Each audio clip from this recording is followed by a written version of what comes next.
watch, too, because I think the Cardinals right now are taking batting practice, and we're going to see who stays out there and who might be hugging folks and then going back to the clubhouse. I don't know if I am emotionally prepared for the next hour and a half, 2 hours of this show, but we're gonna see what unfolds regardless. 875 KTGR if you want to call or text us. But let's talk about what we know first. Okay. There's a lot we don't know. I mean, we don't know about Jack Flaherty. We don't know about Dylan Carlson. We don't know about some of these other guys. No, we don't. We do know that Paul DeJong is not a Cardinal anymore. We know that. He is now with the Toronto Blue Jays. No. You mean the Toronto Cardinals, I'm pretty sure you're talking about, right? Oh, right. I loved it described as Toronto keeps coming back to the grocery store, embarrassed that they're back at the Cardinals store once again, and says, yeah, we kind of need an infielder. And the Cardinals are like, I don't need your life story. Just give us your prospects, and we can work this thing out. I love it. It's the third trade between the Cardinals and Blue Jays over the last couple of weeks, if you count the Genesis Cabrera deal. Yeah, it's just keep on coming back to the cupboard. And so the Cardinals are staffing the Toronto Blue Jays right now, hoping that's the closest they'll get to winning a championship, honestly. Oh. So, I mean, you do factor that in. Yeah. What? Was that too soon? Well, I mean, I think we've kind of known for a while that this season was going down the tube. So it's okay. I mean, but Paul DeJong, it makes sense for them. Bo Bichette's been hurt. Yeah, it's that an helps option them. for them to turn to. It's not a long-term thing. He's obviously on the last year of his deal. There's an option for next year if they want to pay the money. Cardinals, I believe, had to kick in some cash to the Blue Jays also. We don't know the amount, but it was, somewhere between $2 and $4 million, I would guess, because I think he was owed $4 million for this year still, and it was like a couple on the buyout. So some money changed hands. The Cardinals got a prospect, Matt Swanson. It's another name that looks like it's kind of hard to pronounce, I guess, but it looks like Swanson, but there's a V where the W would be. Otherwise, that's exactly what it is. He's a minor league pitcher, a reliever, age 24.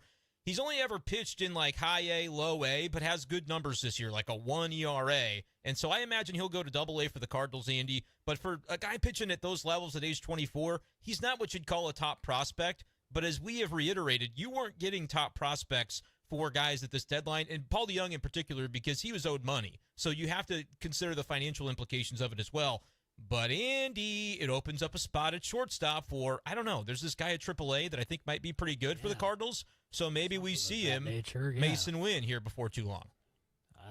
I would hope very soon, because that's why you make the move, isn't it? It's to clear some spots, but also think about that Rookie of the Year deal where if you are rookie eligible next year, you could get a draft pick if Mason Wynn were to win Rookie of the Year if he's on the roster from day one. So they might wait till like mid to late August before pulling the trigger on Mason Wynn, but he's going to be here before long, and when he is, I think he is going to play. Exactly right. Yeah, and we'll see what happens there. But, again, the Cardinals make that move, so that's now over the last 3 days, they have dealt away 4 players. So the over did hit. You were right. We thought 3.5 by last week and into now. So it has been 4 players from the roster dealt away from the Cardinals. However, we thought Jack Flaherty would certainly be one of them. And I certainly was very open about saying that would be the case. Yeah, he would not be a Cardinal by next week. He's still a Cardinal. He is. He's out there. But I will say, I mean, in the last hour or so, and this is just completely speculation, with the Dodgers not being able to get Eduardo Rodriguez just now, him blocking that trade, all of a sudden they might have to turn elsewhere. So they're looking maybe to Jack Flaherty, maybe to other starters that are out there. I think there's possibilities with this next hour. Yes, and I think it's important that your team, the Houston Astros, kind of set the market first with the Justin Verlander trade. I think it would be valuable to the Cardinals if Rodriguez would go somewhere, because then that's another domino that teams probably prefer him to Flaherty. But like you said, the Dodgers may not have had significant interest in Flaherty. I don't know if they did or they didn't, but if Rodriguez is not an option, that may clear the way for a Flaherty to L.A. deal. The drain has certainly been getting circled between those two teams, Andy, since going back to last week with the ridiculous Arenado rumors. So how fitting would it be if they can get a deal done before the bell that sends Jack Flaherty there? I still don't understand, though, why no Jack Flaherty to the Yankees. The Dylan Carlson rumors to the Yankees are persistent. I think package those two guys together, get some pitching back from New York, and everybody probably ends up happy. I don't know if it's as simple as that, Andy, but that's something that I'm still kind of paying attention to as well before the 5 p.m. deadline. It's a lot to try and follow here. 573-875-KTGR. Tell us what you think the Cardinals should do in this final hour of the trade deadline. Let's go to Brad on the KTGR hotline now. Brad, how are you? I'm doing good. I'm a little upset with you, Andy. You just stole my thunder. What happened? Jack Flaherty. What? So the deadline's at what? Our time, 5 o'clock? 5 p.m. 5 p.m. Central. So, all right, guys, 50 minutes. I say Flaherty's name gets called. What says you? It's so tough on the spot. I also think it's been proven that he's a California kid, right? He is. Okay. And there's rumors that he's always wanted to go back that direction. L.A. seems like a very good spot, especially since they weren't able to get some of the big names that they were rumored to go after. But I want to call and say this. I told you all just a few short weeks ago, you guys laughed at me, that the Cardinals still would win the NL Central. Right? Yes. And I'm telling you, they're going to go on a 20-game win streak. Oh, man. He's not backing down. And they're going to miss the wild card. Let's go. I mean, Mason wins the answer. That's clearly the answer to all this. Be the answer, but I don't think you rush him up, honestly. Or maybe it's a bad term to say rush. He's looking good. I'm a little concerned by what I'm seeing in these pitchers. I love the size, 6'5" pitcher. That sounds great. It makes me think Montgomery and all that. But I'm looking at stats and high A and double A and everything. I wish I was seeing some type of prospects that were just a little bit more. And like you guys, Brenden just said, we weren't going to get that kind of return on what we're giving out. I think Flaherty, unfortunately for the Cardinals, when Flaherty was wanting more money and all that rumors and back and forth, we should have unloaded him then and got what we could have. But it's all in hindsight. So are we dealing with a situation where teams are just not interested in Flaherty and kind of maybe some of the stuff he brings? I don't know. But I hope that they can get something good in return, and I hope it's somebody that I can look at their stats in the minor leagues and go, oh, that's promising. Yeah. But, 5 ERA is kind of scaring me on some of these guys. Sure, all right, appreciate the call, Brad, here on the Big Show, KTGR. Yeah, so I think it's interesting because I think part of it where people say, is there really a market for Flaherty? We haven't heard a lot of rumors about his name. First of all, just because a rumor doesn't get out, it's not reported by anybody, and it doesn't mean it's not happening behind the scenes. Sometimes just everything doesn't get reported. That being said, I do think the Flaherty market still has 45 minutes to heat up because of the other starters that were, let's be honest, a little more attractive and better than him on short-term pitching rentals like a Justin Verlander. The Eduardo Rodriguez situation getting resolved would have probably helped the Cardinals, but that's kind of where it's at. I think there was a pecking order there, and Flaherty was not as high in that order as some of the others, and so maybe that's why we haven't seen the market move so quick. And the other side of it is, unless the Cardinals are going to move one of those bigger name position players, they're not necessarily getting the bona fide pitching prospect or young major league talent that is going to slide right into the rotation. Dylan Carlson's been rumored to be in the mix, but the asking price for the Cardinals is that young MLB pitcher, according to some reports. And if they don't get it, they very well may hold on to him, Andy. So it's kind of a waiting game right now, and we'll see if the Cardinals can kind of time it correctly to get the most value on this day. Yeah, it is kind of a waiting game sometimes, especially when teams get desperate. Clock ticks, you get closer into the half-hour mark, the 15-minute mark, and then sometimes you hear these trades going right at the bell. And honestly, I think it would help the Cardinals to maybe wait just a few more minutes on this Flaherty thing because timing is everything. Right. I mean, it can drive the price up a little bit when these teams, especially with the Dodgers, not being able to have it work out with Eduardo Rodriguez. Some teams have come off the market. The teams like the Astros, when they got Verlander, now all of a sudden Flaherty becomes higher on the list of best available starters.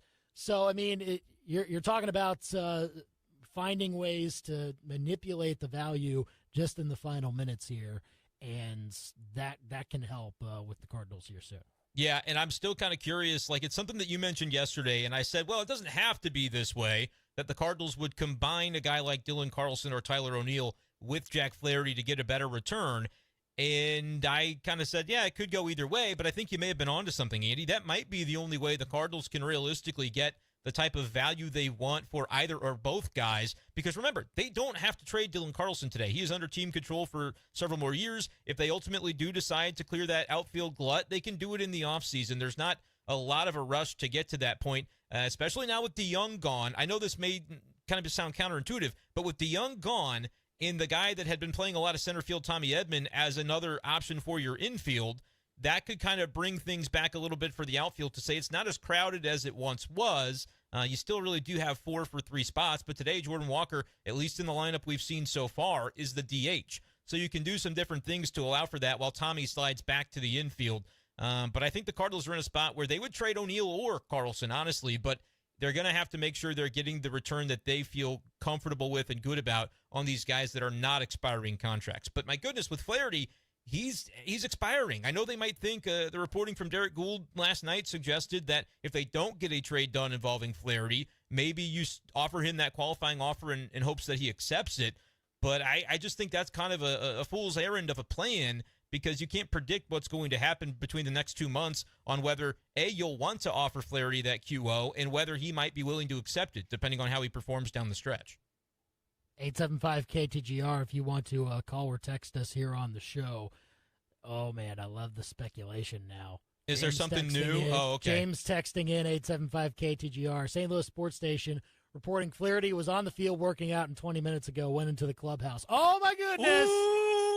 Yeah, I believe Martin Kilcoyne tweeted maybe something similar of like Flaherty going back to the clubhouse. I don't know. Well, and here's Jeff Jones. Jeff Jones saying that, and he's at the ballpark right now as well, saying that with 45 minutes to go, he doesn't get the impression that the Cardinals are done. He expects at least one more move. Andy, I took the over 3.5 when we talked about it late last week. That's hit now. Yeah, that's hit. And it's already hit, but I told you yesterday, remember what I said? I would go over 4.5. So I need one more trade to make that happen, because Montgomery, Hicks, Stratton, and Paul DeJong makes 4. I need one more move. I don't know if it's the Flaherty move. I think he should be dealt. I don't necessarily buy that it's a good strategy to kind of kick that can down the road and hope that he takes the QO. Yeah, it would make John Mozeliak's job in the winter easier because he's got a lot of spots to fill in that rotation. But how much better does your rotation actually get if you bring back 3 of the same 5 guys that you had this year, minus Wainwright, which is probably an easy spot to improve upon, but also minus Montgomery, who has been your best starter? I don't think you can automatically just wade into free agency, grab a couple of dudes, and say, hey, now we're way better than we were last year.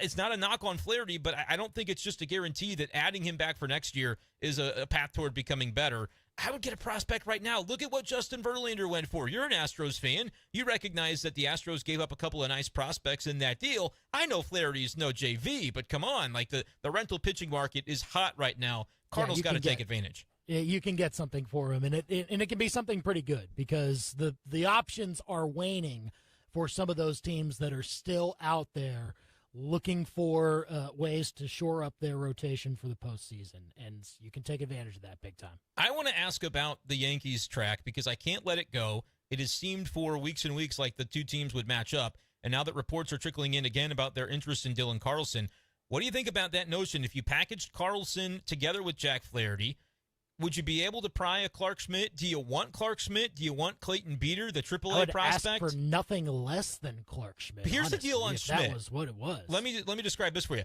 He feels like a real young guy because he's got a lot of team control, not a free agent until 2028. But he's 27 years old. He's the same age as Jack Flaherty. Are you more intrigued by that because we've seen him be at least serviceable in a major league rotation? Or do you like the unknown upside of a Clayton Beater, who is a AAA prospect for the Yankees right now? I'd rather go, well, it is interesting. Maybe you take your pick of one of those two, you find another prospect that can maybe supplement Dylan Carlson at some points, or just another relief pitcher, because the Cardinals have tried to load up on those potentials as well. I would lean Schmidt, because I've seen it at the big league level. It's more of a sure thing. He doesn't have to be one of your lead guys. I think if I slotted him into the Cardinals rotation right now, he'd probably be behind Michaelis and in front of Matz. Like it's not high up the list. And then I would expect the Cardinals to go out and get at least 1 or 2 free agents that would be better than Michaelis. So that puts Schmidt as maybe your third best starter at best. So I think it's just fine. It's I would fine. much rather go with that. It would be the most major league ready guy that you could get, but to give up multiple years of Carlson plus your leverage of Flaherty. Is that a deal that the Cardinals would find appetizing? Is that a deal that the Yankees would find appetizing? Would the Yankees well, also? There'd have to be a pot sweetener on the other side. Well, that's what I'm kind of wondering, which side would need that sweetener. And maybe if there's a way to make it even a larger deal. Talk about a true blockbuster at the buzzer.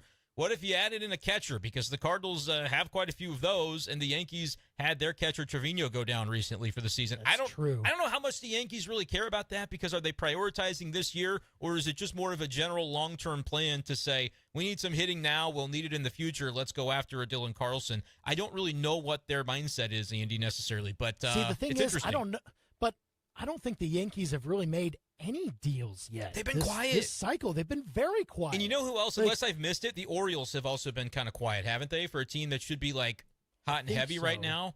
Yeah. I think one of those two teams, man, is going to trade with the Cardinals if a deal gets done. Flaherty is going to one of those two teams unless the Dodgers just happen to go, all right, fine, we'll give you whatever they have been like tossing back and forth between about Jack Flaherty.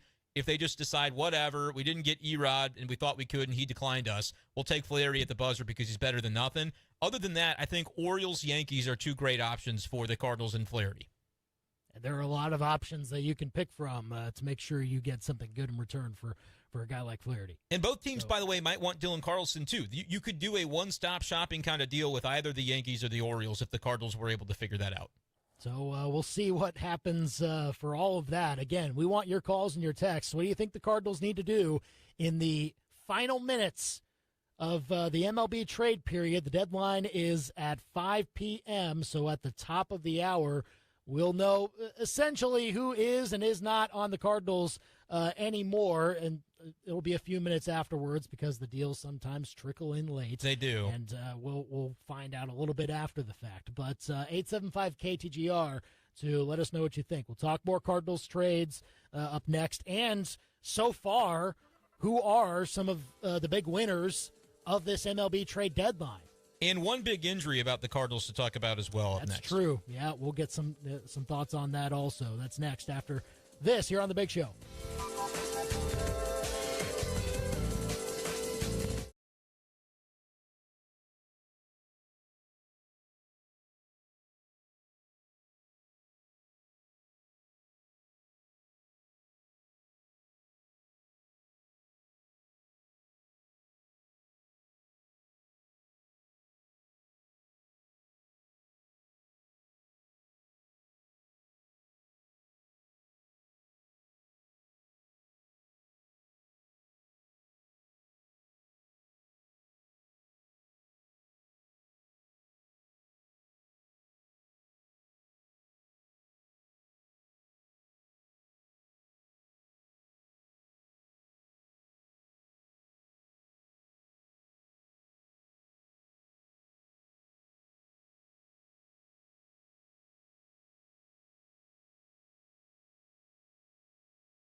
Brenden and producer Chris all hanging out with you. We are 34 minutes away. Oh my gosh! From the MLB trade deadline. It's like the doomsday countdown.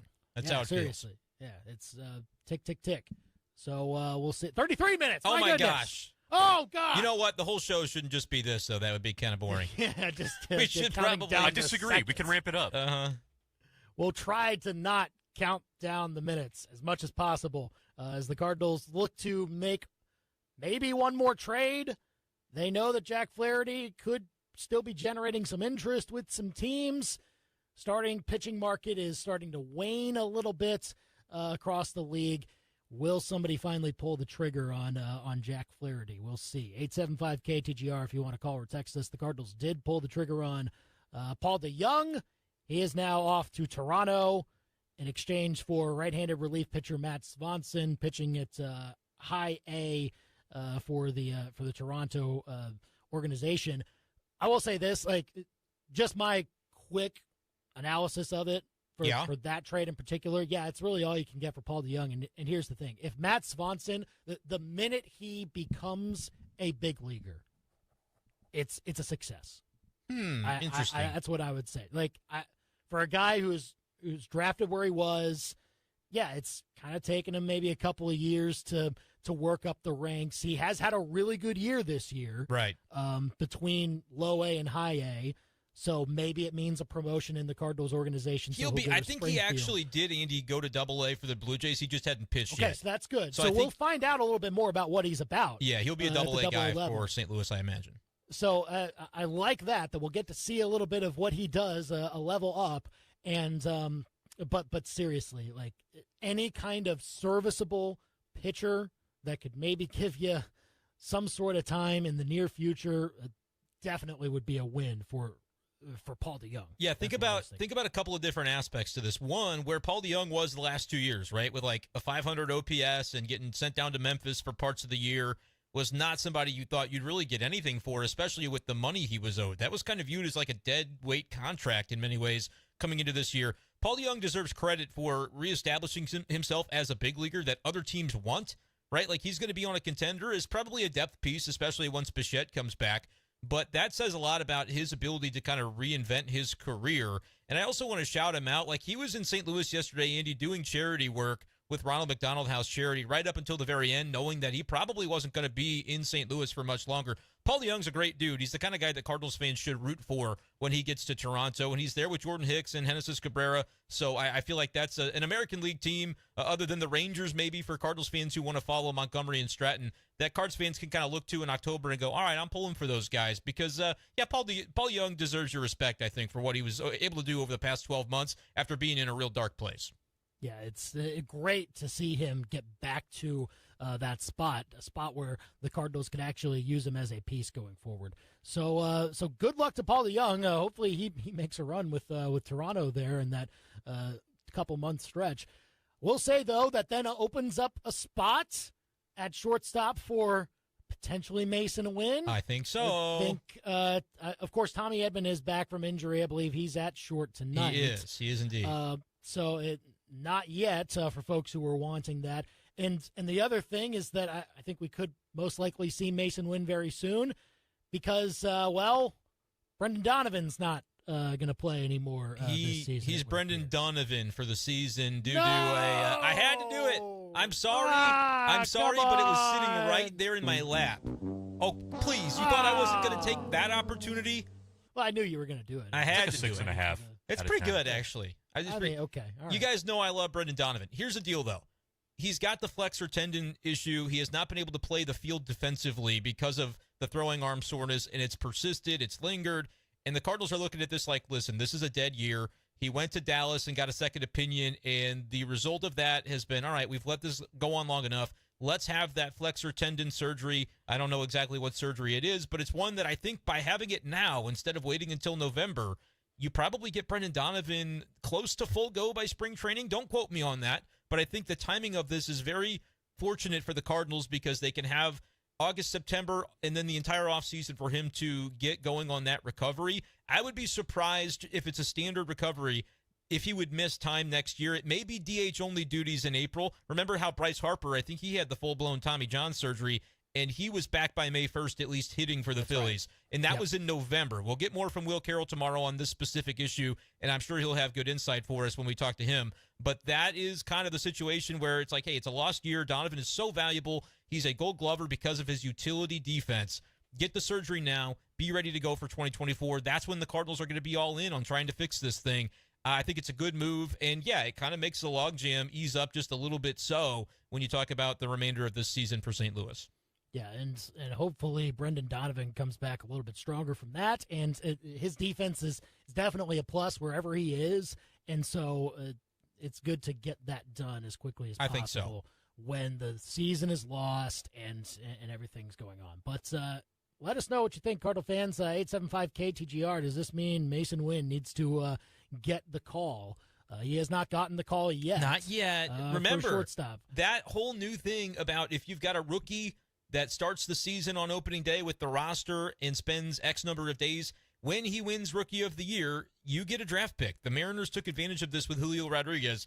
Now, is it likely that Mason Wynn would win Rookie of the Year? I don't know if you'd call it likely, but I think the Cardinals have enough reason to keep him eligible. As long as they get Mason Wynn up for, a month, a little month plus kind of situation, get his feet wet for 2024 so he has that under his belt, I think that's the main thing. I would honestly understand, though, if they kind of, not to say game the service time, but, game the rookie eligibility a little bit to make sure he's rookie eligible next year. I wouldn't be completely against that idea. This is a lost season, so you're not gaining a ton by bringing him up other than experience. As long as they do it by late August, Andy, I really don't have an issue with them waiting a little bit. I don't know what your thoughts on that would be, though. No, I think that's fine. I mean, it does. I would want to give him a good sample size, though. Sure. Don't wait too long this month to make it happen. Don't make him just a September call-up guy. He's here and he comes on every once in a while. I think you give him a little bit more respect and allow him to stretch his legs a little bit more at the big league level. Fair. Get him a little more hungry for next season. Oh, I think the dude's hungry. I've seen enough of Mason Wynn to think he is hungry for it. So for give sure. him that taste. Give him more of a taste than maybe you would give some of those other guys that are just coming up in September. I totally agree with that, although don't have him exceed the at-bats limit or the minimum or whatever it would be to lose rookie eligibility. I think it's 130 or so at bats. So keep that number in mind when it comes to them bringing him up. I bet he bats ninth when they do, just to kind of have that be a little bit more of an element in their pocket. Yeah, game that system. Game it's the about system a little bit. 35, 40 games or so. Yep, so they're going to toe that line would be my expectation. If they bring him up sooner, I don't think you lose a ton because what are the odds of a guy being Rookie of the Year? Probably pretty low. Look at it this way. If they bring him up sooner and he has a Rookie of the Year type season but doesn't get the award next year, and so you lose out on the draft pick, you're still going, oh, this is awesome. Mason Wynn's a dude. So I don't think it's the end of the world either way, but we'll see what the Cardinals want to do with that. I want to make another note as we're about 25 minutes from the deadline, Andy.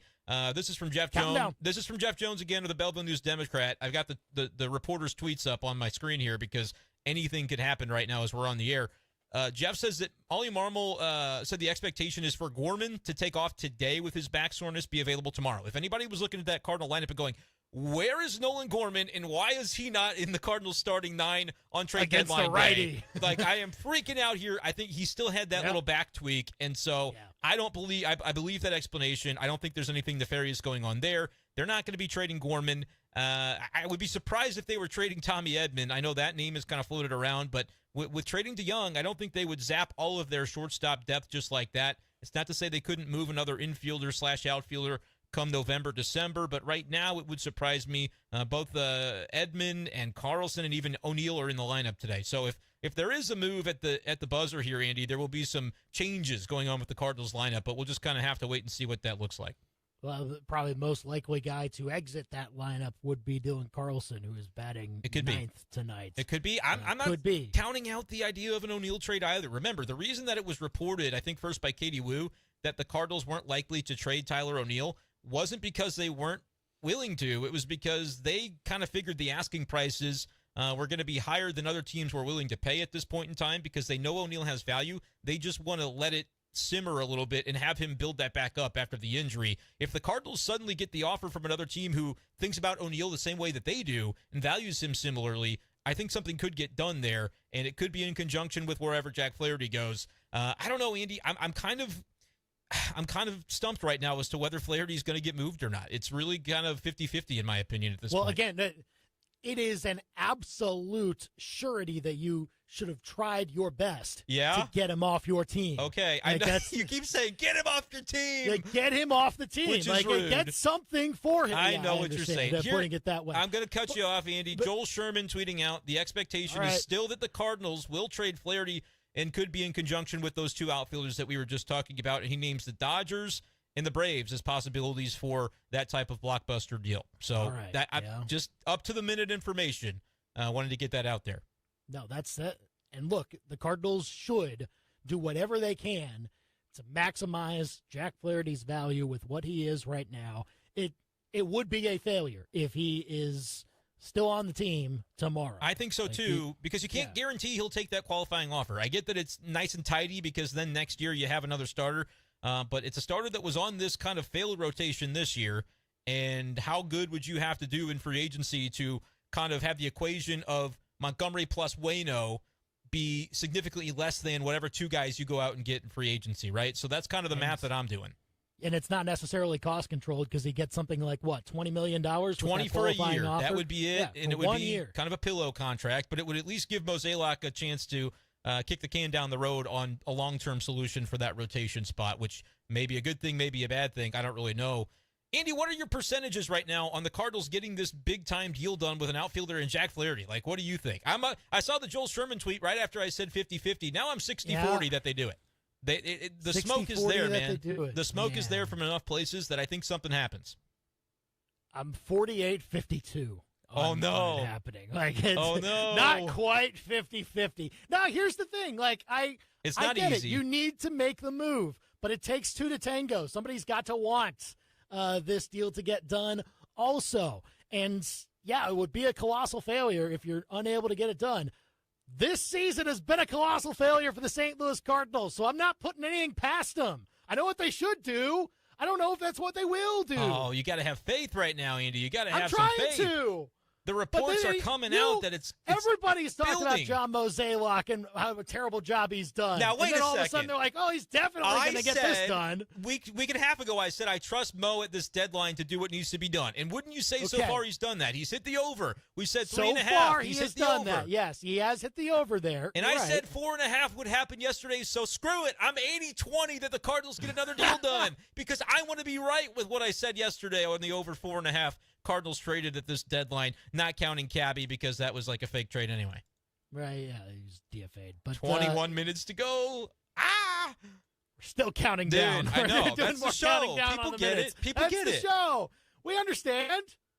Everybody's counting the minutes now with the Cardinals still on the clock, if you will, trying to make those last-minute deals and see what happens. 875-KTGR. Call or text us here on the show. Adam texting in. I feel like the Birds trade with the same few teams every time. They do. I mean, There's a reason for that, right? You got to have a rapport with the front office. Those relationships, and it's easier to get those deals done. Have I been missing something, or have the Yankees really not done anything today?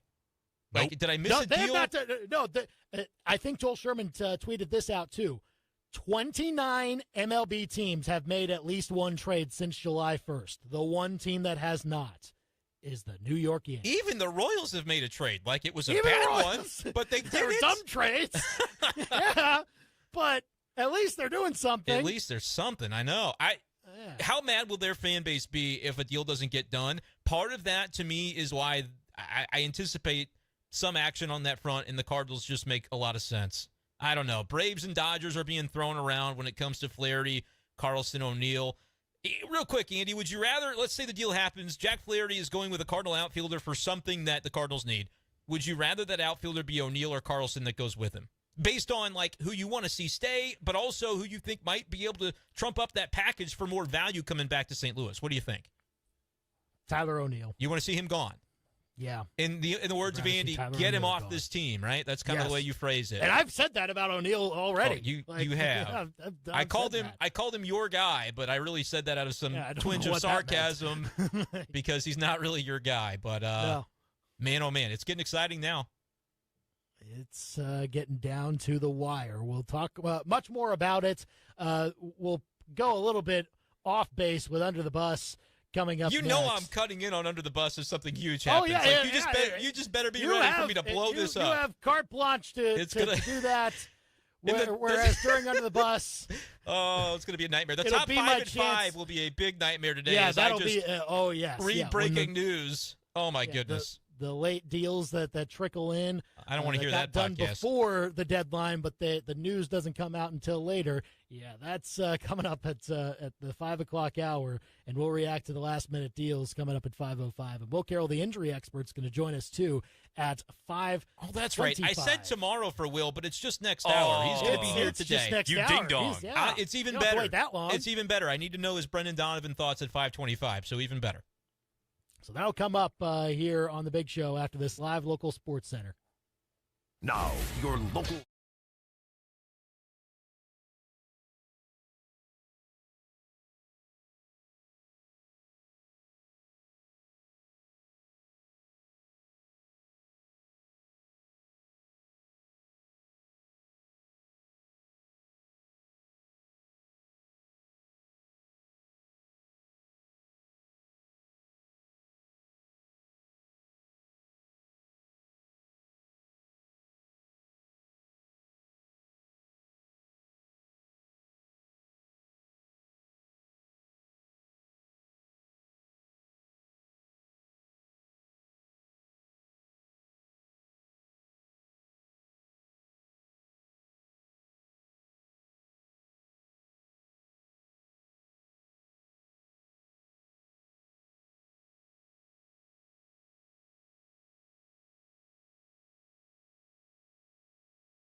Or text us here on the show. Only 12 minutes away from the MLB trade deadline. Will the Cardinals get something done at the buzzer? Jack Flaherty still on the roster. Other guys like Tyler O'Neill, Dylan Carlson, still in the lineup tonight as the Cardinals take on the Twins. A lot can happen over the next 10 minutes or so. We'll keep talking about it, and we'll react live to it at 5:05. Will Carroll, the injury expert, will join us at 5:25 to talk about the injury angles of all of this, and it'll be coming fast and furious, so you won't want to turn that dial here on the Big Show.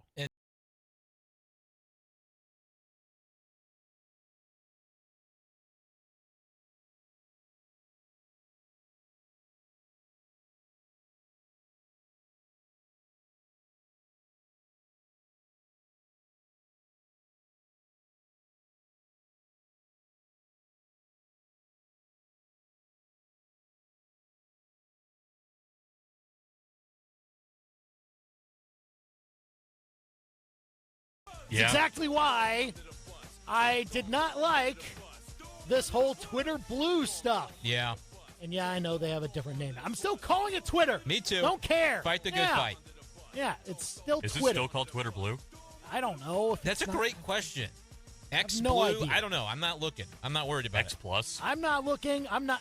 X Plus. That would look really weird as a logo. Anyway, keep going. But I mean, again, it gave so much more credence for all those online folks to just go ahead and make some fake accounts. They can make them look a lot more real now, as opposed to earlier when they didn't have those blue check marks. If you just created an account, you had to actually earn it. Instead, all you need is $8, and you can become your own account. Okay, forget verified. you, Andy. You're under the bus because we got news. Whoa, what happened? What's happening? Ken Rosenthal. What's happening? Ken Hey, hang Rosenthal. on. Let me hang the horn Honk the first. horn. Under the bus. Okay, Next topic. what's happening?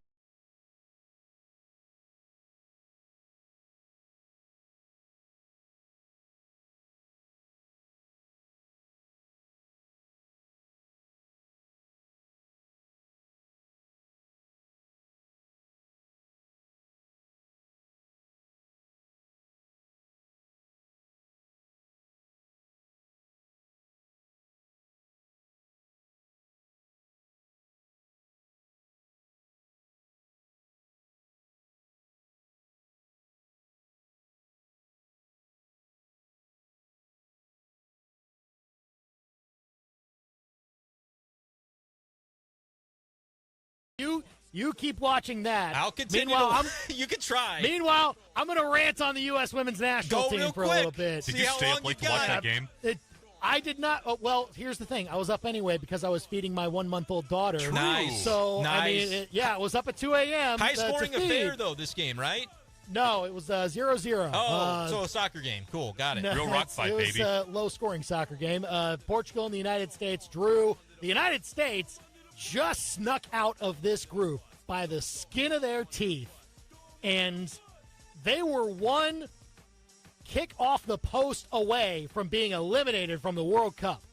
They're the number one team in the world, two-time defending World Cup champions, and they were inches away from being sent home while we were all sleeping last night. Something needs to change, man. And Carly Lloyd, who was, of course, part of the U.S. women's national Yeah, of team, course part of those she two was. World Yeah. Cup teams, Yeah. was on Fox and basically blasted him like the Post was the player of the match. Like, seriously, it was just flabbergasting. Play of the game. Doink. Yeah, the doink was the play of the game. Doink, yoink, yoink, yoink. That's 3 games now where they have been underwhelming, and they just snuck out of the group. They're most likely going to play Sweden, who's a really tough team, in that round of 16 match, and I don't think I can pick them to win that game. Yeah, that's I crazy, seriously don't think man. it's going to happen. Like, this team, I don't know if it's coaching or if it's just the makeup of the roster. They're one of the favorites, man. I don't know who the Favorites favorite going should be into a now. tournament, Maybe underperforming? England, maybe Sweden. God. That's just, come on. I don't want it to be England. You know, I don't want it to come home. No, it wouldn't be. It would be coming home if it was the United States, because they've won half these things. Well, That's true. You know, Either the way. soccer is really soccering now, I'll tell you. Oh, come on, Brenden. Just Under the bus. you stick with your MLB trade deadline That's news all over that there. anybody cares about. You just stick over there and just keep it to yourself. What do you think? Keep it to myself. We're live on the Yeah. air. What do you think? What do you think's going to happen? Are the Cardinals going to get anybody they can add to the rotation? Do we know? Who do the Orioles have? Do we know what's coming back? No, we don't know what's coming anything back. yet. We're All right, refreshing well- Twitter just like everybody. Yeah, it is Twitter. Make sure that's clear. Dang it! I for just anyone clicked who on was thinking. Jeff Passan's picture instead of like his tweet. I don't. He's a handsome man, but I'm not really trying to look at his avatar right now. Trying to see that next tweet, baby. Oh gosh. Jack Flaherty potentially to the O's. Potentially to the O's. Yeah, go Let's ahead. see. Go ahead and do your sweet thing. I know it's important. I don't want to interrupt that. Well, I just didn't want to interrupt you. Well, you did anyway, and that's okay. I understand. We've got some No, obligations. I cut it off when I knew you were. We've got obligations. Go for it.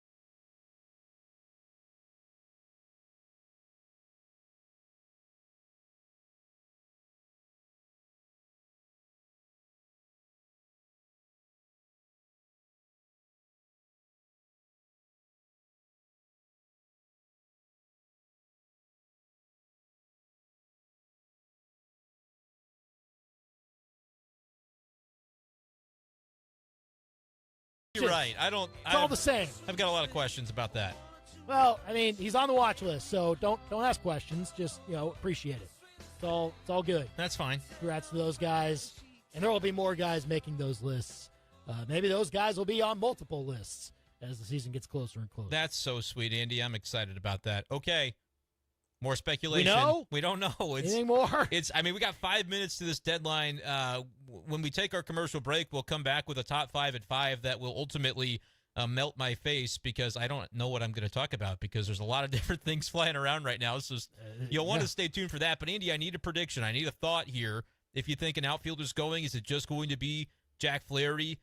Will you be excited about the return? I see Cardinals fans speculating, well, what about Grayson Rodriguez? I would be shocked for the Cardinals to get somebody of his caliber. Man. But, you'd have to include I would too. you'd have to include so much that I just don't think I don't think the Orioles have to do that. I think you're overthinking it if you think that's a possibility. Might have to kick in like an outfielder and cash. Like if you were going to extend the qualifying that's not. offer or I don't think something like that's going to be something that takes place. So we're kind of still waiting to see some of the return. But it's good. I'm just curious to see how big this deal gets, or if it's more of a 1-for-1 or a 1-for-2 type of trade.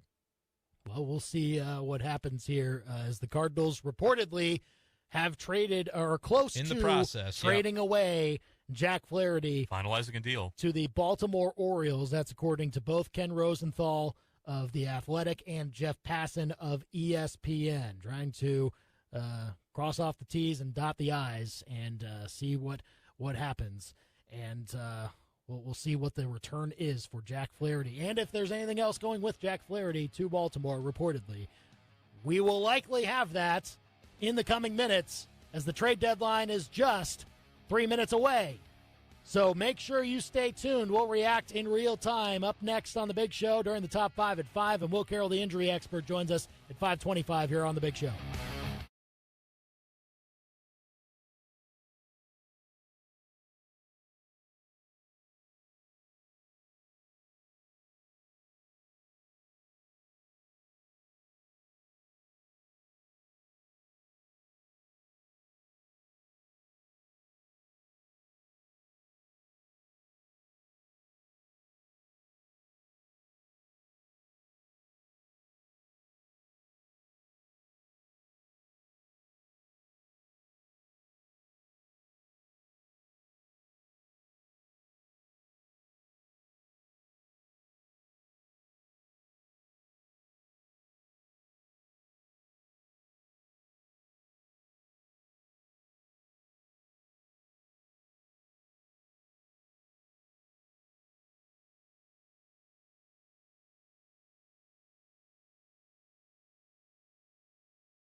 This is The Big Show with Andy and Brenden on KTGR. Second hour of the program. Thanks for tuning in to The Big Show on ESPN 100.5 and 105.1 KTGR, your total sports station in mid-Missouri. Thanks for tuning in online as well at KTGR.com. Andy, Brenden, and producer Chris all here. Up to the minute updates when it comes to Jack Flaherty reportedly being sent to the Baltimore Orioles. The trade deadline has passed, but the details are still trickling in as the deals got done just before the buzzer a couple minutes ago. We will react to that in real time. We will also talk with the injury expert Will Carroll at 5:25 on the deals that got done today, and also some NFL training camp injuries that could impact proceedings over the next few weeks or so. A lot to get to. 875 KTGR if you want to join us. Before we get to that, let's get to this first, because it's 5 o'clock. It's time for the top 5 at 5 on The Big Show. Number 1. You want to trade away for curtain number 1? You can have curtain number 1. Well, we have been waiting in recent weeks to see whether the St. Louis Cardinals would find a deal for Jack Flaherty. And as of this moment, it appears that we've gotten it. Reports still trickling in of the involved players in the deal, but Jeff Passan has just tweeted that the Cardinals will receive Cesar Prieto, I messed that up, and Drew Rom. Rom's a left-handed pitcher. Prieto is an infielder with some good numbers between AA and AAA this year. He's 24 years old. Keep this in mind.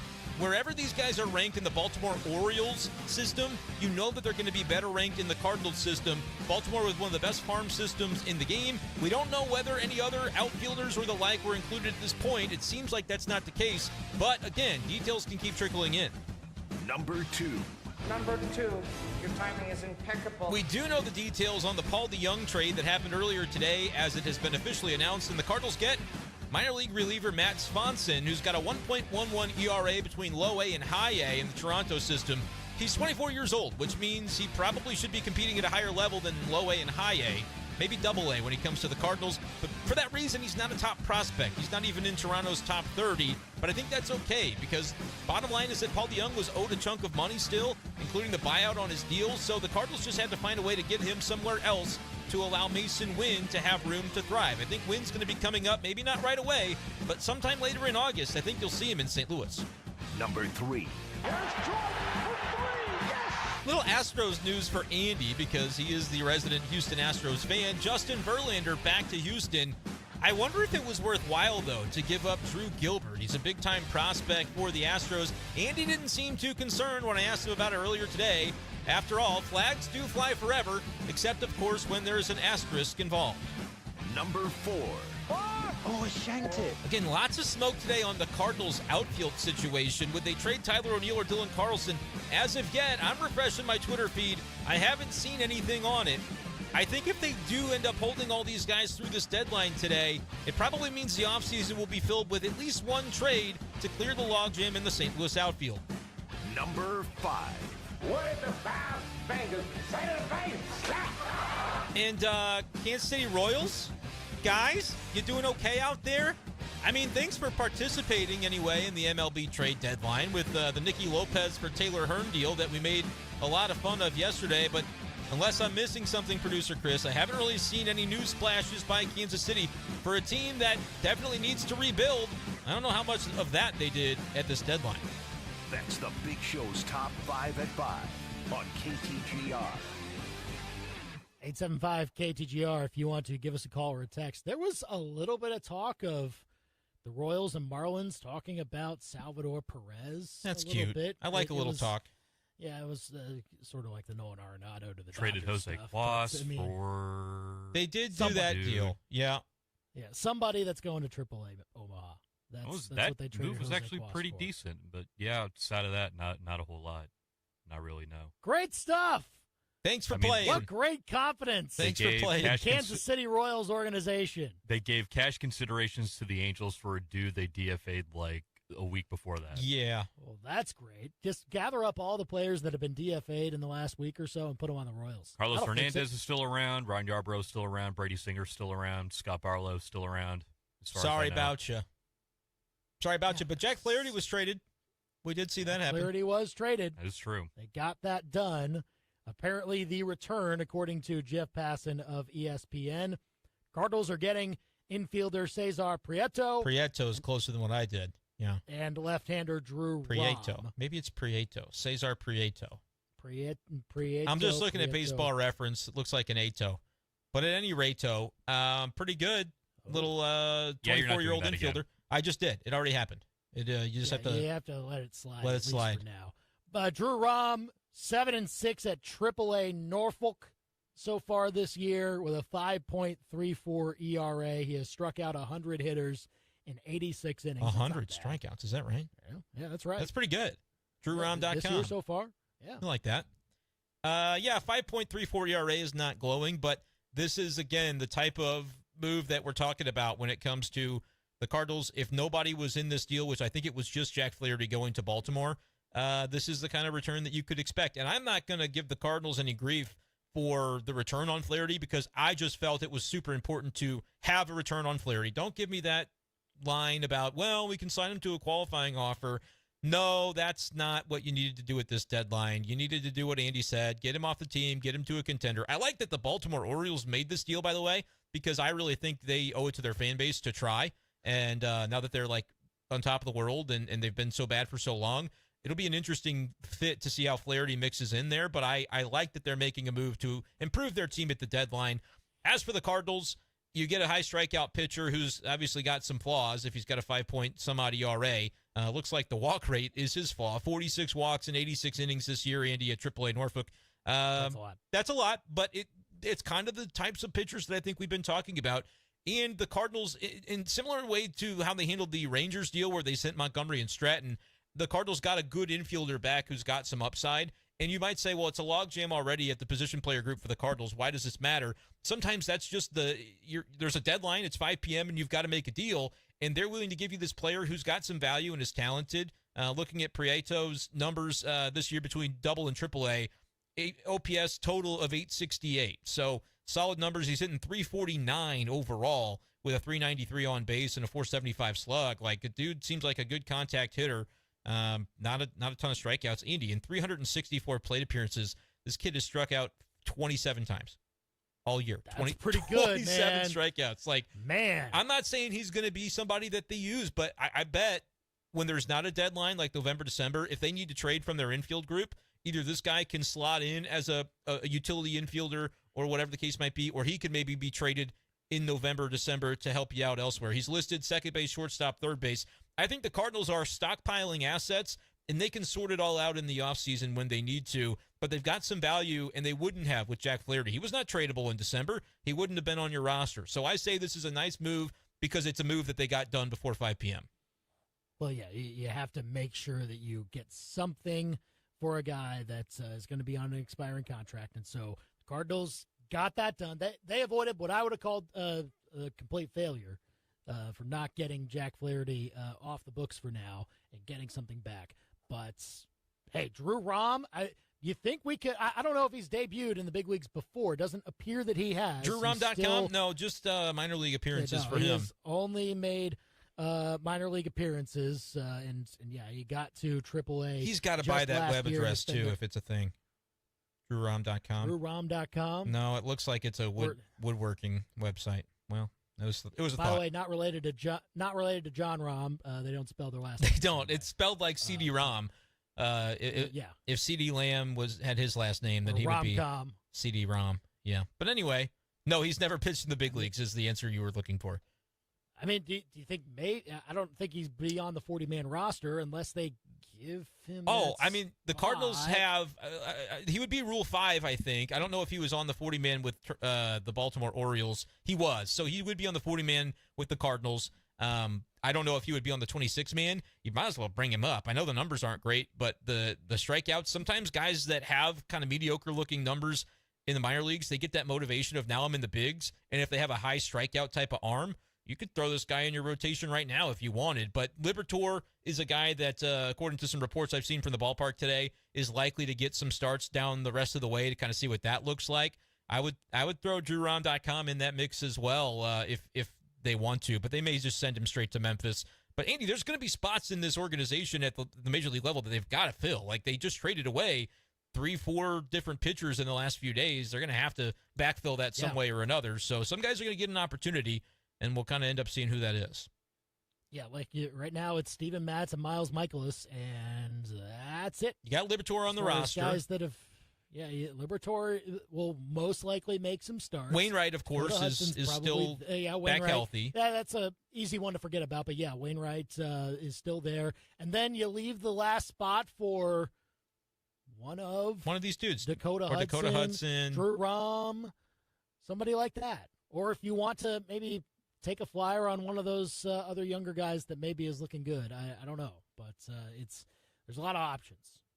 Yeah, maybe you can change them out. Maybe you can piggyback guys, because it doesn't seem that Drew Rom has pitched all that many innings. I think only 86 in 19 appearances. That might be due to ineffectiveness, though.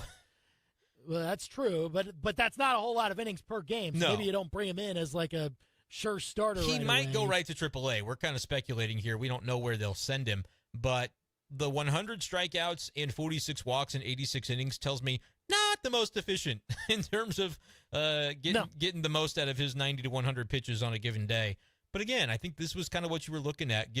Lottery tickets, right? And the fact that you were at least able to get, I think the infielders that they got, Thomas DeJong was in the Rangers deal for Montgomery and Stratton, and then you get this infielder Prieto in the deal for Jack Flaherty. I think getting those kinds of guys gives you like a stable floor to say, even if the pitchers flame out, all of them, at least we kind of got a couple of dudes that we can either flip down the road or consider as part of our organizational depth at some infield spots. Like for the people who have said, why is Taylor Motter on this team? Well, he won't be next year. And instead, you might have some guys that they just acquired as the depth that can sort of fill in. And even in the margins, you're making the Cardinals a little bit better for 2024. I think that's maybe an often forgotten aspect of it, but it kind of makes sense, I think, when you think of it in those terms. So that's the news this hour. The Cardinals deal away Jack Flaherty right at the buzzer. The trade deadline has now passed. We're about 15 minutes past it now. Cardinals have traded Jack Flaherty to the Baltimore Orioles. In exchange, they got infielder Cesar Prieto and left-handed pitcher Drew Rom. Both were at AAA Norfolk in the Baltimore Orioles organization prior to today. So they'll be coming to the Cardinals, probably assigned to Memphis, maybe with a chance to make the big league roster soon. So that's it. 5 players dealt. I think that is it. Yeah. For the Cardinals. Yeah, Tyler O'Neill's still here. Dylan Carlson's still here. Tommy Edmonds still here. Guys like that. I mean, it was pretty much all pitching, with the exception of Paul DeJong, that the Cardinals made sure that they offloaded and then got some sort of value for their pitching staff back. And then, as he mentioned, I think it's good that you get a couple of infielders that could potentially break onto your roster. If you're in a pinch, if you've got some injuries, you can rely upon them to maybe carry some of that load. Yeah, and by the way, the ranking for the 2 guys the Cardinals just got from the Orioles on MLB Pipeline, which we have mentioned in the last couple days, we don't know when these have been updated, these team lists on the prospect rankings, but Prieto was number 16 in the Baltimore system. DrewRom.com, which I think is what I will call him forever, was number 18 in the system, and they had listed by MLB Pipeline that he would be a ETA of 2023. So the expectation would be that he could kind of step in at any given time in terms of getting to the big leagues. I think he's more of a low 90s fastball kind of guy, so not huge velocity, but has a plus slider, I think would be the expectation and the hope. 6'2", 215, 23 years old, and a left-handed arm. So you can never go wrong with a left-handed arm, and we'll see what Drew Rom does and how he ends up mixing in. But I think the fact that the Cardinals, were able to get this in under the buzzer is a very nice move. And look at the deals they made, Andy. You mentioned only one position player going, but think about all 5 of the guys they gave up. You can basically say expiring contracts, because DeJong was not going to be back on the $12 million option for next year. So they had a very specific plan in place. They knew that anything that's not an expiring contract can wait until the offseason if it has to. They'd be glad if somebody else would have met their asking price on an O'Neill or a Carlson or whatever. But they didn't feel compelled to do anything silly just for the sake of, hey, we cleared a logjam. And I think that's kind of an important aspect of the way that this has played out for the Cardinals. It's very clear that when they said we have a plan in place to get better for 2024 and not jeopardize anything that we would have in that campaign, I think that's the way they played this out. Is anybody that they got a bona fide day one helper on 2024's roster? Maybe not, but I think there's a number of guys that could certainly mix in between April and September of next year, and they did that with guys that weren't going to be here anyway. So I don't know yet what the grade would be for the Cardinals deadline, but it's very clear that they had a plan in place that was executed. I would say Mozeliak is probably pretty satisfied with the way that his staff was able to kind of manipulate and maneuver this deadline. I think they did exactly what they set out to do. Maybe they would have hoped to get some more Major League ready guys than they got, but I think within the realm of the realism, I think they did what they could do. 875-KTGR, call or text us with your thoughts on the Jack Flaherty trade, the Paul DeJong trade that also happened earlier today, and everything else the Cardinals did before today's MLB trade deadline. The main thing that you just have to make sure you keep in mind is that the roster was not going to be fixed.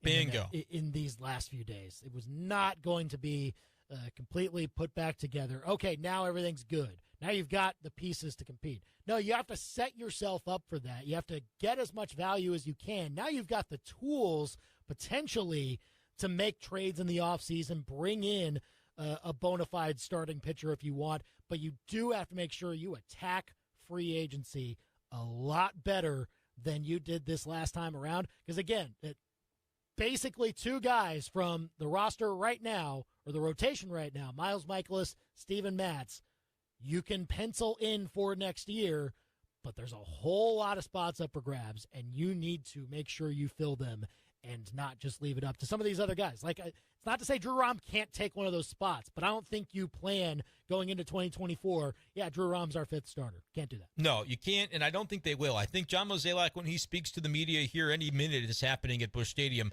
I think the message is going to be, we did what we intended to do, but we also know that there is more work to do before we break camp for spring training next year, before we even get to spring training camp in early February next season. I think John Mozeliak knows it's got to be a more active offseason than it was, and that doesn't just mean relative to last year's free agent pursuits, because they only got Wilson Contreras and they did basically nothing else, but they also didn't make any trades last offseason. And I think you're going to have to see some meaningful trades. It's okay for those that are saying they didn't fix the outfield glut. I understand that. But with the contract situations as they were, they didn't have to. They didn't have to feel like we've got to do this now because there's no other time to get it done. That was true for the guys that they traded. But for the guys that they kept, like O'Neill, Carlson, you could put Alec Burleson in that category. You can put Tommy Edman in that category as well. For everybody that they kept, those are moves that if they happen, they can happen with a little bit of a lower stress environment in the offseason to say, we know that these are things that need to take place, but they didn't have to happen today. So does that mean the glut is going to be a little bit weird still for August and September of this year? Yeah, it's going to be a little weird, but it doesn't really matter because the Cardinals are going to lose a lot of games, and they recognize that. But I do think that this sets them up really well to be able to have a better offseason in terms of the trade period. If it doesn't happen by then, Andy, then it's okay to freak out. If they go another offseason without some meaningful trades, where you're basically taking position players and turning them into either better position players, kind of consolidating, or getting pitching help with those guys that are extra, that are on top of what you really need for a daily lineup, then I think it'll be okay to get worried. But it didn't happen today, and so it didn't.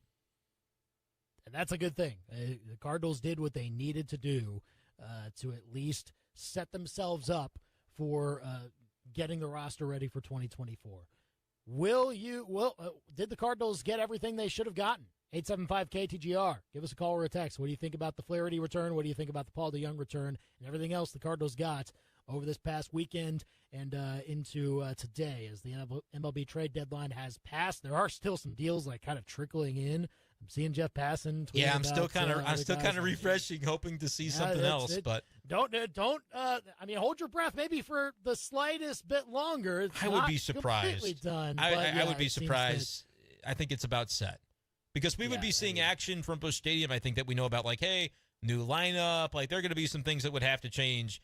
The one kind of example, like if they were to trade a reliever like a Gallegos, maybe that's what surprises me about the lack of, that angle. They didn't have to do it, but I thought maybe they would try to capitalize on this market that was seemingly pretty favorable for teams who were willing to part with kind of back-end relief types. And the fact that they didn't trade Gallegos and Helsley, I really never thought it made sense to trade him right now, but there was a lot of smoke that they might.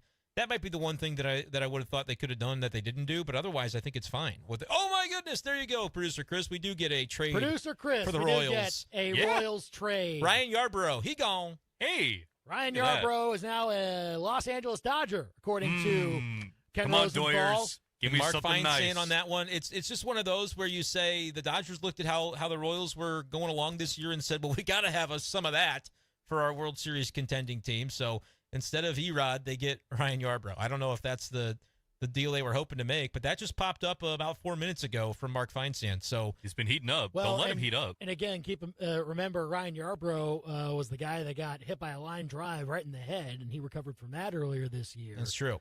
So that'll be interesting to talk with Will Carroll, the injury expert, next about the guys that move that maybe have some injury concerns going forward. Justin Verlander back to the Astros. Is there injury concern there? We'll see, but we'll get the insights from the injury expert, Will Carroll, on the day of the trade deadline, just 22 minutes after it's passed. Will Carroll, the injury expert, joins us for talk on that and some NFL camp injuries as well, Joe Burrow and others. That's next with Will Carroll here on The Big Show.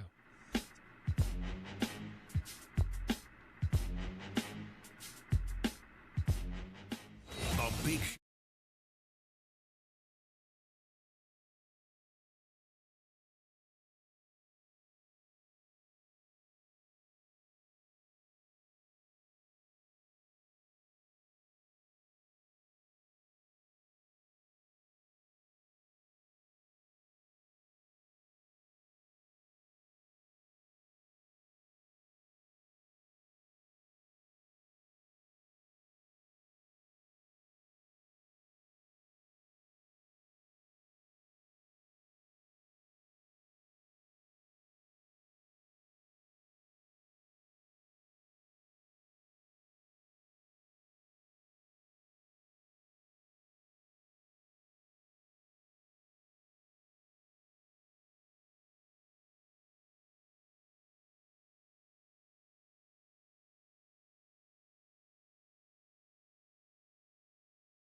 deadline, we told you that Ryan Yarbrough was just dealt to the L.A. Dodgers from the Royals. Well, turns out there was another last-minute Royals deal. No kidding.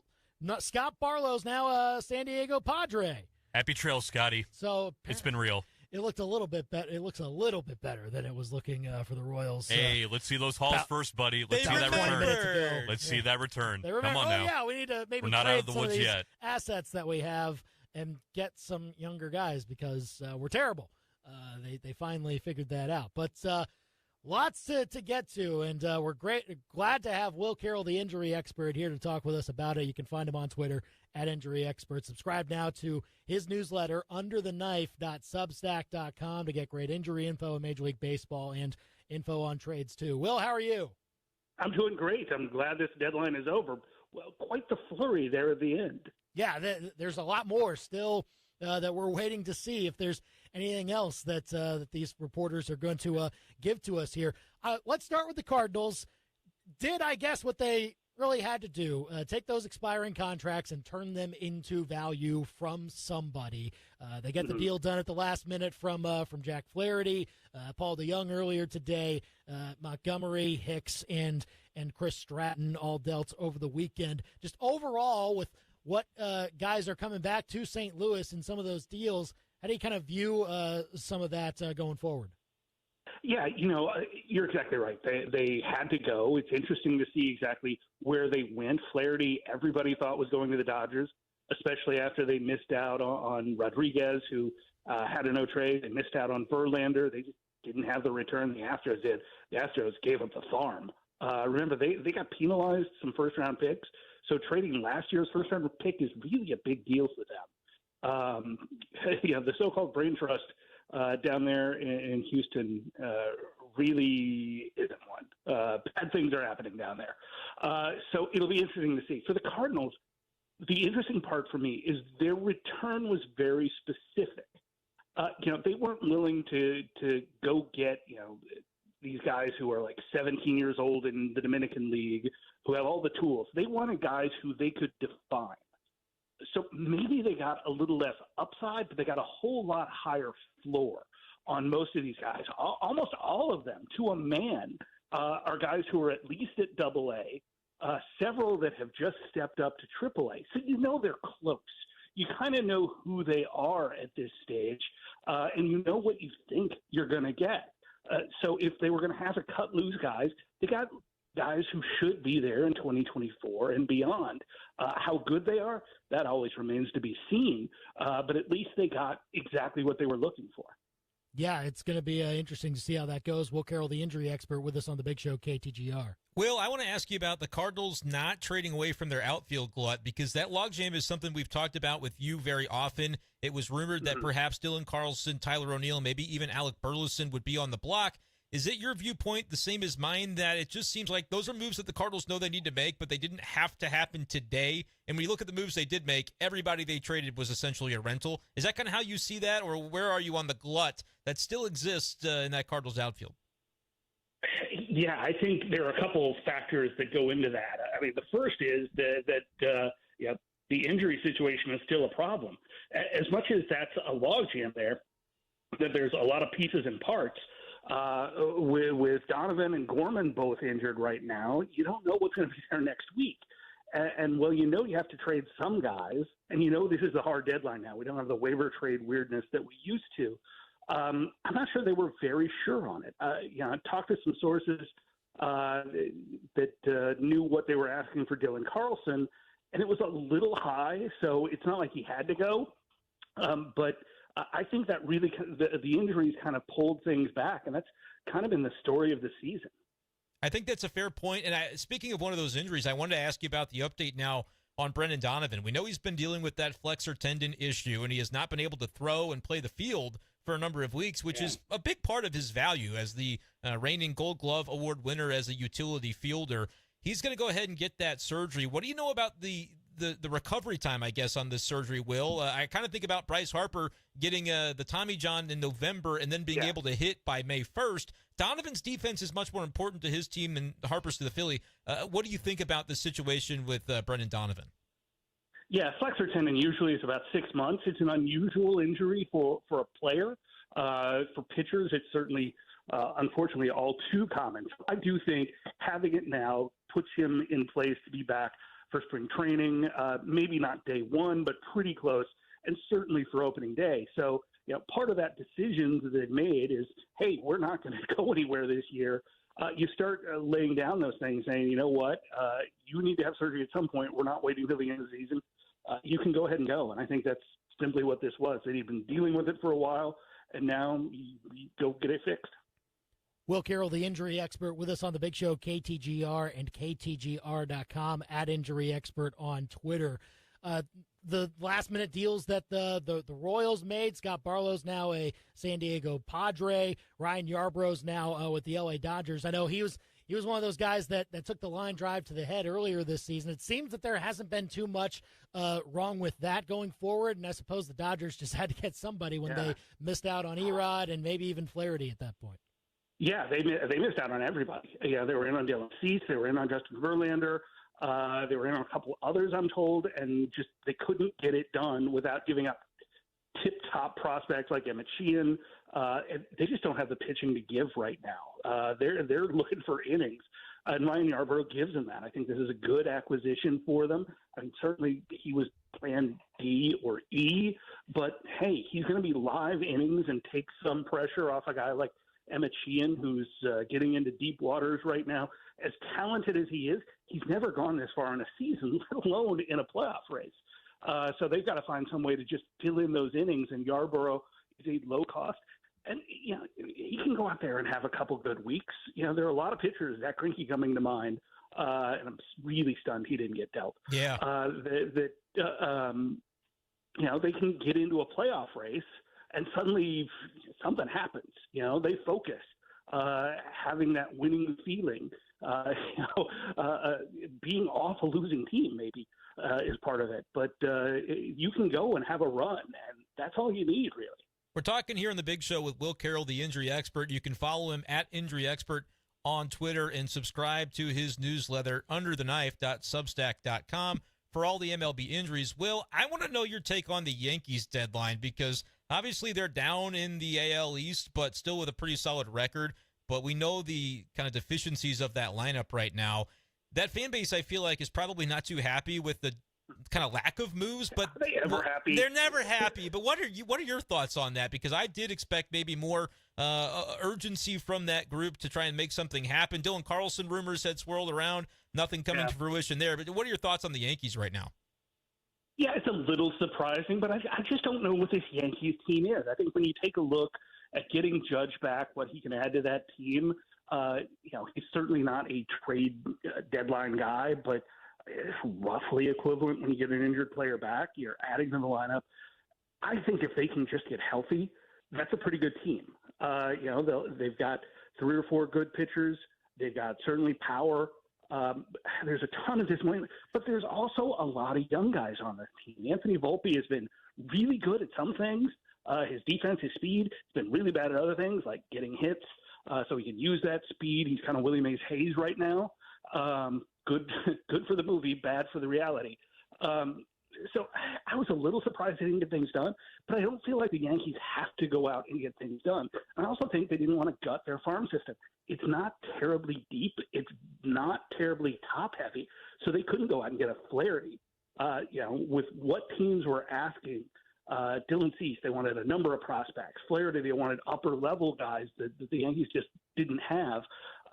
Everybody's so used to the Yankees being the George Steinbrenner Yankees rather than the Hal Steinbrenner Yankees. And that's not how Brian Cashman has run this team for 20 years. It's just so hard to get that out of your head. Will Carroll, the injury expert, with us on the Big Show, KTGR and KTGR.com. You mentioned Justin Verlander a little bit earlier, Will. I mean, as an Astros fan, I'm fine with it, but there is injury concern.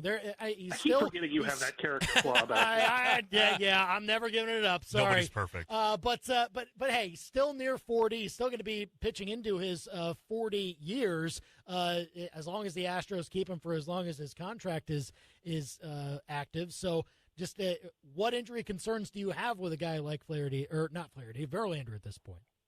Yeah, he's old. He's old. We'll have to see. There are a ton of rumors that Kate Upton didn't want to go back to Texas. Come on. Please. They're reasonably comfortable there. This isn't the same Astros team that he's used to. Brett Strom is in Arizona now.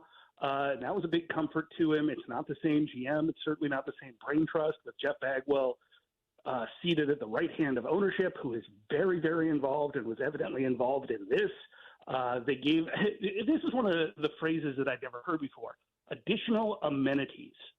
Yeah, that sounds like I'm going to a resort and they're giving me like a cabana. Right. I'm not sure what they gave Verlander as an additional amenity. Is that cash? Is that like private plane flights? He gets the big locker. On cranes.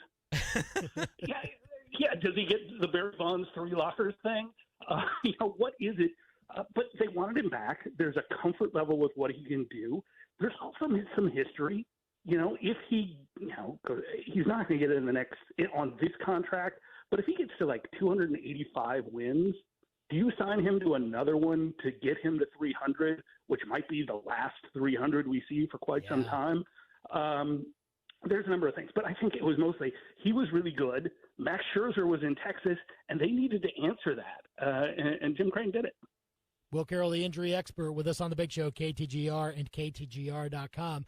Real quickly, Will, let's go to football because there's been some interesting camp injuries in the NFL, most notably last week, Joe Burrow. Everybody holding their breath with that one. Calf strain is the diagnosis. Zach Taylor, the head coach, says he's out a few weeks of the preseason. So I don't know if there's big trouble for him missing week one. I would probably still expect him to make it there. But how behind does he get with this setback here? Not at all. He's there. He's sitting in a golf cart. He's in the meetings. This is a nothing burger. This whole week there's been this whole thing of it's his Achilles. It's this, it's that, it's the other thing. It's the vaccine. For God's sakes, let's get over that. He just simply strained his calf. It's at the top near his knee. It is nowhere near his Achilles. It's a grade 2 strain, so he'd miss a couple weeks if this were in season. He probably could play in the last preseason game, but he wasn't on plan to do that anyway. So he'll be there in week one. I don't think it's going to cost him much of anything. Will, do you think that there are issues with the Seattle Seahawks backfield with both running backs dealing with something right now, or should both of those guys be ready for week one as well? What are your thoughts there? There's a bit more question with them. With running backs generally, we're seeing the same thing here in Indianapolis with Jonathan Taylor, really unhappy, and then his backup broke his arm. We see that across the league. Right now, Denver doesn't have Javonte Williams all the way back. There's a ton of these. So this is one that I think we have to play out because the injuries themselves shouldn't be that serious in the long-term concern. It's a question of are both or one or both going to be ready for week one? How does putting everything together? It's the same offense. It's the same personnel. Usually in those situations, heck, these guys play, 2-3 series in the preseason, most of them. So I don't see missing games as that big a deal. Well, and also, Will, like you kind of mentioned it there, how crazy is this situation now in Indianapolis with Jonathan Taylor saying he doesn't have back pain? The team says, yeah, you do. And now we're at a stalemate here. Well, yeah, the relationship is really torn down, and Taylor switched agents to a guy who mostly covers professional wrestlers, which is a little unusual, but hey, okay, he's getting money for professional wrestlers. Good job. Running backs in general, we've seen all the stories about how they're not getting valued properly. Taylor's in the wrong place at the wrong time. Jim Irsay is not tremendously concerned about winning this year. There is no secret made about how much he wants to have Marvin Harrison Jr. with a horseshoe on his helmet next year. He's a sentimental guy, if nothing else. So, if the Colts go out there, I think they're talented. But if they lose 12, 13 games, I don't think Jim Irsay is going to be angry at all. Yeah, it probably seems about right. Will Carroll, the injury expert here on the Big Show, KTGR. What's new and under the knife, Will? Covering all the trades, covering all the injuries. We'll have a ton on those Cardinals injuries and what to expect from a number of teams, and looking around all the time and getting ready for football season. I'll have something to announce next week. Awesome. So make sure you tune into that and go subscribe, undertheknife.substack.com. Always great insider info from for Major League Baseball from Will Carroll, the injury expert here on the Big Show, KTGR. Thanks so much, Will, for coming on with us to talk trade deadline. Hope all is well, and we'll talk soon. Thanks, boys. Appreciate it. Big Show's on at 542, KTGR and KTGR.com. Great stuff from Will, as always, and always great to get the live, up-to-the-minute stuff from him, too. Yeah, absolutely. And just one more nugget that has come in that we haven't talked about yet. The Cardinals actually got a third prospect in the Jack Flaherty deal. Right-handed pitcher Zach Showalter, who was not ranked among the top 30 for the Orioles.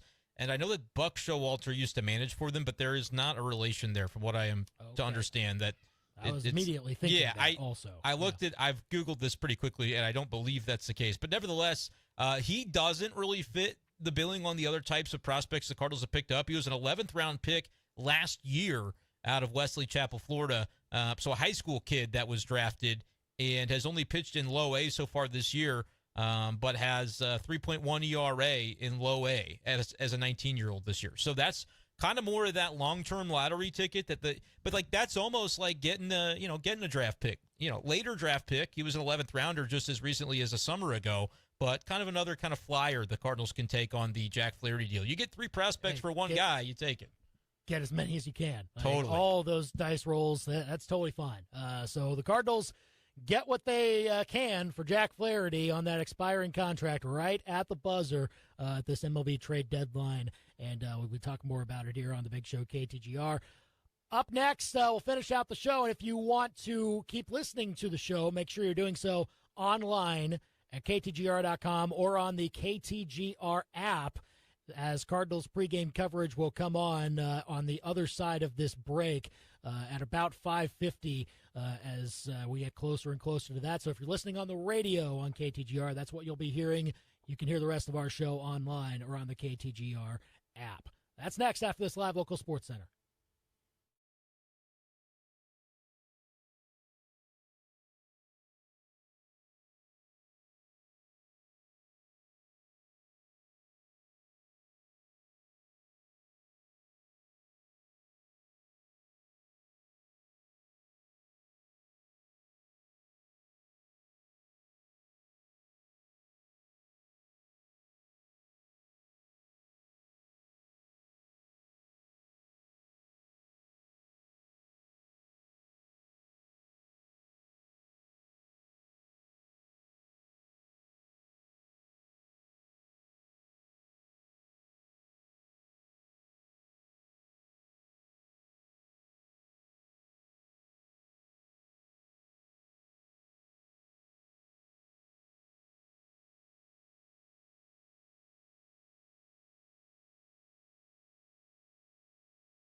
On the show, talking all things Cardinals in Major League Baseball at the trade deadline, which has now passed. We are learning a little bit more about some of the deals that were done last minute. We now know the full trade between the Cardinals and Orioles involving Jack Flaherty, who is now going to Baltimore. It's 3 prospects instead of 2, which we thought earlier about an hour ago, but no, it's 3 guys coming to the Cardinals organization. There is a third guy, Zach Showalter, who's a 19-year-old pitcher at low A. I think he's actually more interesting than saying, oh, he was an 11th-round pick last year might suggest. He was a high schooler 11th-round pick, which a lot of times those guys, what do? They go to college, and they go to their commitment, and they aren't convinced to sign as they look to raise their stock for maybe a bigger signing bonus down the road. What I want to look at is, did this guy get like an above-slot signing bonus perhaps out of high school in order to sign? I've got a buddy on it. I just texted him, and he said $440K. So, like, that feels like a pretty solid bonus for an 11th rounder. And, you know, the Orioles front office, obviously with the way they've been able to rebuild this thing, I think has a lot of savvy guys working up there, guys and gals. So I feel like maybe kind of an interesting piece there to get Zach Showalter, who was kind of, he sounds like the throw-in because we didn't know about him right away, but he actually might be a real contributor in that deal with a good slider and at low A, so he's not like everybody else where you're going to see him real soon. But at 19 years old, I think he could be a guy that in 2-3 years, he's maybe a top 5 prospect for the Cardinals who elevates through the system. I'm going to kind of call my shot on that now, knowing I don't know a ton about him. That's kind of, it feels like that could be the case for this kid. That could be very interesting. So that's something to watch as the Cardinals get rid of their expiring contracts, as many as they could, and they're trying to restock as much as possible, or at least tool for what will be a busy offseason between now and waves of KTGR. So we'll get you to that very soon once we're done here. Who else really won these last few days or so in Major League Baseball? I mean, Great question. The Rangers were really active, trying to load up. We talked about the Orioles maybe not doing as much. They got a guy in Flaherty that slots into their rotation, I'm sure, for their stretch run. I knew they were waiting for something, and they got it done. Yeah. I mean, they made sure that they got something out of that. Astros, of course, get Justin Verlander today. Dodgers, they got they're not a winner. They're not a winner. I don't think they're a winner either. They missed out on several of the guys that they wanted. I'm going to call the Padres kind of got some guys that maybe could slot in for their future, like some bigger names at least that could be factoring in. Who'd they pick up? I didn't really see all of They got Rich Hill, who's been a journeyman, of course. Pretty old, though. I don't know that that's Scott Barlow from the Royals. I'm not going to call them a winner. I think they got a bunch of veterans that it honestly doesn't make a lot of sense to me what they were looking at this deadline unless they're still trying to make a run at things. I think it was interesting to see the Cubs as buyers. They got the deal with the Royals for Jose Cuas, and you also got the Candelario deal that they did the other day. I'm kind of impressed by their willingness to kind of go for it a little bit. I'm intrigued to see the way that plays out. I like the D-backs, the fact that they got Paul Sewald to fill their closer role, and Tommy Pham, they did the kind of deadline where I don't think they gave up a ton, but they got a bunch of little pieces that could kind of fit in, and I like to see teams like that have not been contenders recently making moves to make it happen. But Andy, I got to be honest with you, I think the Cardinals are a winner of this trade deadline because they had a game plan for what they needed to execute, and they did it to a T. Even if you don't think they got the biggest names in return, I think you were hoping for things that were unrealistic if you thought it was going to be much better than this. You take shots on guys that have upside, and what did they lose at this deadline? Nothing, because they didn't trade a single guy that's not going to have those guys expiring. Yeah. They didn't. Right. There's no Randy Arozarena trade that happened at this deadline because anybody that you gave away was not going to be on this team next year. So for the Cardinals to identify the way they needed to approach this thing and to have it play out to a T, there's not one guy that I'm looking at on the Cardinals roster that I go, oh man, they missed their chance to trade him. No, everybody else at least is team controlled beyond this. And so I think they did a really nice job at the deadline. It will take time to find out if they really nailed it or not, but they executed a game plan, which I think we were skeptical. I know you were skeptical as to whether Mozeliak could actually do that under the pressure of a deadline as a seller for the first time. I'm going to give them credit. I think they did what they needed to do, and now we just need to allow time to play out whether or not the guys they picked up are going to amount to anything. And he has set the stage to have to do it again in the offseason. They've got to be very active in free agency and the trade market to get where they claim they want to go in 2024. Don't let them off the hook. They said they're going to contend. Cardinals fans should expect it, and that is going to require a very active winter in order to make that happen. Well, yeah, this is only a good trade deadline if it means there are more moves to come when you can make those moves in the winter, when you can go and chase those free agents, spend some money, my goodness. Do not just settle for starting pitching for what you've got. You can't right now. You have no choice but to go out and get guys during this offseason. You've got 2 of your 5 starters right now returning for next year's roster. So there's no alternative. You got to go be active in the free agency market, maybe the trade market, and yeah, everyone was wanting the position players to go. Like wanted one of O'Neill, Carlson, Edman, whoever it was. Yeah. Like one of them's got to go because there's not enough spots. You don't have to do it now. Don't have to. You can do it later. Yes, if you really want to. And they'll have to decide between Carlson and O'Neill. I think that's what it's honestly going to boil down as. I think it's a mistake to not kind of thin that out in the offseason by reallocating those resources. Even though O'Neill's going to be a free agent after next year, I still feel like you're not going to get the most out of any of those outfielders if they all are like, is this going to be another year where I don't know if I get to play and I don't know my role? The Cardinals came into this season thinking that could be a benefit to the team, the depth that they had, and it's going to breed competition. I think it backfired on them, and yeah, they have to fix it, but Mozeliak knows that. He's said it. It's just going to have to be something that happens in the winter at this point. Yeah, it's coming. If the Cardinals have that plan in place to try and turn those guys into pitching, then they'll do it. The clock's still got a long ways to go for that, though. So I think a good day for the Cardinals. We'll talk more about it. We'll give a letter grade on the Cardinals trade deadline tomorrow on the Big Show, so you won't want to miss that. It's been a busy day. Thank you for joining us. Thank you to Will Carroll, the injury expert, for joining us as well. He's Brenden. He's producer Chris. I'm Andy. We're done for now.